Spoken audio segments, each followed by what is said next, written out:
झेलता बिहार। तुम लोग किस स्टेट में हो, किस राज्य में हो? बिहार में। और यहाँ का सबसे बड़ा मुख्य कारण क्या है? पलायन। क्या है? पलायन क्या होता है? इसलिए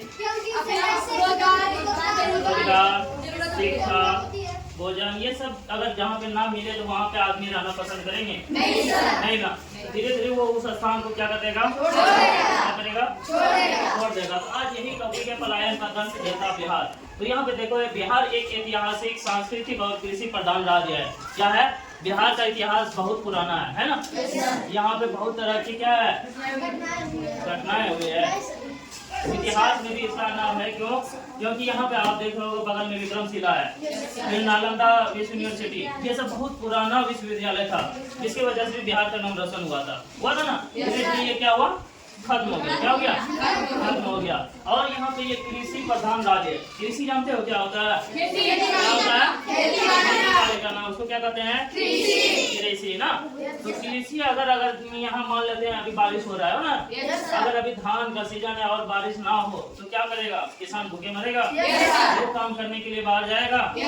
तो वो क्या हुआ? वो धीरे धीरे इस जगह को उन्होंने क्या किया? छोड़ दिया। तो यहाँ पे देखो आगे है, लेकिन लंबे समय तक ये राज्य पलायन की समस्या का से जूझता रहा है। बेहतर शिक्षा, रोजगार और जीवन स्तर के लिए लाखों लोग बिहार छोड़कर दूसरे राज्यों में पलायन कर गए। क्या कर रहा है कि यहाँ पे अगर बेहतर शिक्षा न मिलेगी, बेहतर उसको रोजगार नहीं मिलेगा जिससे उसका भरण पोषण हो सके, ठीक है, उसके बाल बच्चे को अगर शिक्षा नहीं मिले, जैसे तुम लोग पढ़ने आए हो ना, अगर पढ़ाई ना हो, यहाँ पे स्कूल ना हो, तो फिर क्या होगा? तुम लोग धीरे धीरे जहाँ पे अच्छा स्कूल होगा, जिस शहर में अच्छा स्कूल होगा, वहाँ पे अगर माँ बाप को पैसा है तो वो क्या करेगा? वहाँ भेज देगा। तो धीरे धीरे इस जगह के जो आबादी है, जैसे गांव में तुम लोग अभी इतना हो, धीरे धीरे इसमें मान लेते हैं आधा को अगर पढ़ाई उसको अच्छी तरह से चाहिए और यहाँ अगर पढ़ाई उसको ना मिले तो वो कहाँ चला जाएगा? दूसरे जगह चला जाएगा।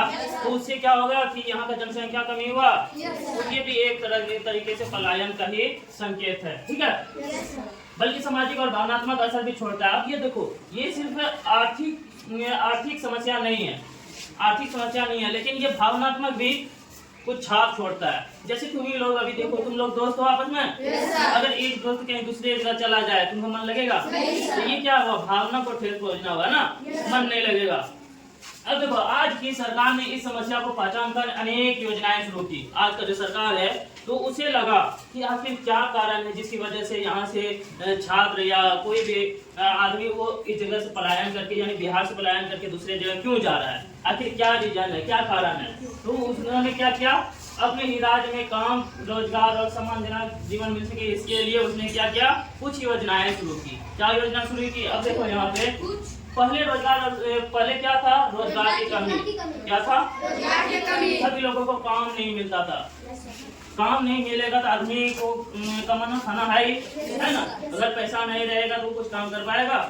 अगर ठीक है, यहाँ पे अभी मान लेते हैं तुम लोग जहाँ पे हो, अगर यहाँ पे काम ना मिले या आसपास के शहर में काम ना मिले तो फिर क्या करेगा? तुम लोग दिल्ली बम्बई जाओगे ना, जो काम करेगा, ठीक है।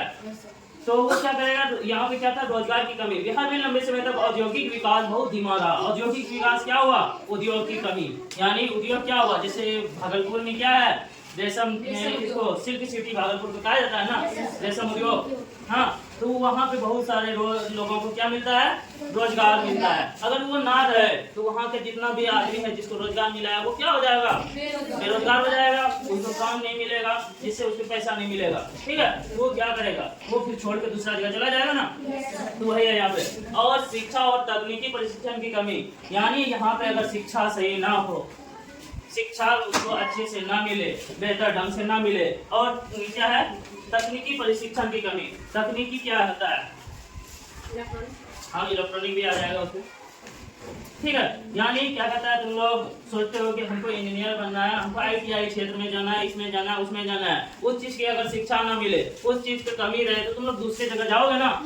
वही चीज यहाँ बता रहा है। उसके बाद आधारभूत संरचना की कमी, आधारभूत संरचना की कमजोरी क्या है? सड़क, बिजली और इंटरनेट। जैसे कुछ दिन पहले देखे होंगे कि नेट सही से नहीं चलता था, 3G था, 2G था, जिसकी वजह से अगर कोई ऑनलाइन काम करना चाहेगा तो वो काम कर पाएगा जल्दी? नहीं ना। लेकिन धीरे धीरे अब इंटरनेट में भी क्या ला रहा है, बदलाव ला रहा है। नेटवर्क की स्पीड, कनेक्टिविटी अच्छी हो रही है, जिसकी वजह से घर बैठे ही कुछ काम को कर लोगे। ठीक है, जैसे तुम लोग अगर पढ़ाई के लिए कुछ अगर डाउनलोड करना चाहोगे, वो अगर डाउनलोड ना होगा, या यूट्यूब पे तुम लोग कुछ पढ़ना चाहोगे और वीडियो चलते चलते रुक जाएगी, तो गुस्सा आएगा। सोचोगे क्या है, हम यहाँ इससे बढ़िया जहाँ पे अच्छा नेट चलेगा वहाँ जाके पढ़ेंगे, है नहीं। क्या क्या है, सड़क, जैसे अभी तो बहुत जगह का सड़क सही हो गया है, लेकिन पहले क्या था, सड़क अगर बारिश हो जाती तो फिर क्या, सड़क की कीचड़ हो जाता, चल नहीं पाते हैं। ठीक है, जगह जगह गड्ढा था। अगर सड़क नहीं रहेगा तो फिर क्या, बिजली भी कमी, अगर बिजली भी नहीं रहेगी तो क्या होगा, अंधेरा रहेगा, जिससे बहुत सारे काम नहीं होंगे।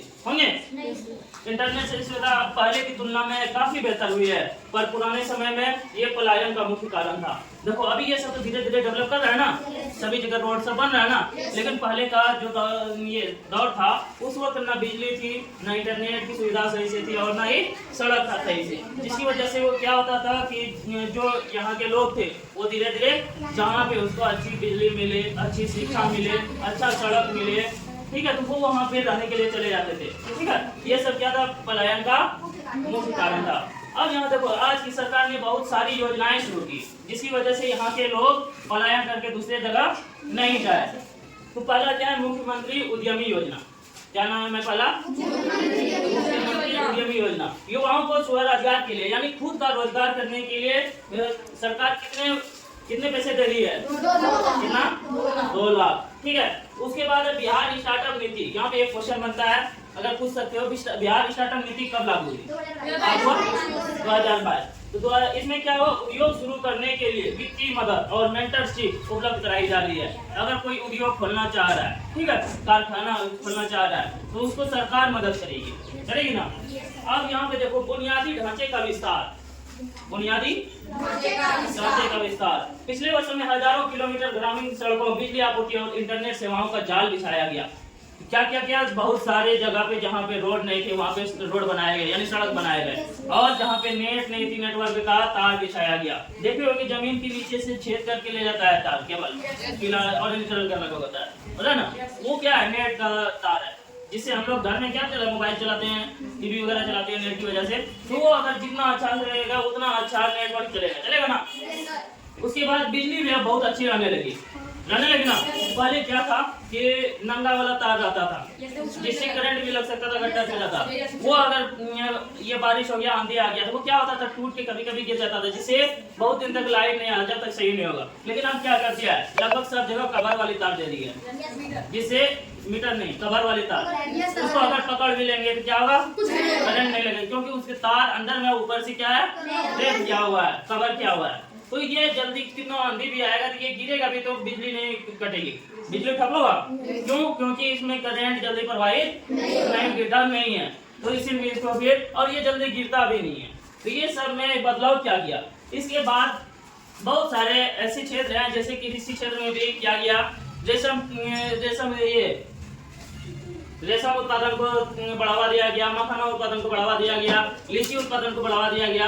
अभी कुछ दिन पहले भागलपुर में आम का ये हुआ था, भागलपुर आम के मामले में आगे है, ठीक है। तो वहाँ पे कुछ दिन पहले नीतीश सरकार आए थे, तो उसके लिए जगह जगह पे बोर्डिंग बनाया गया था कि यहाँ कौन कौन सा आम पाया जाता है, ठीक है, ताकि बाहर के लोगों को पता चले, ठीक है।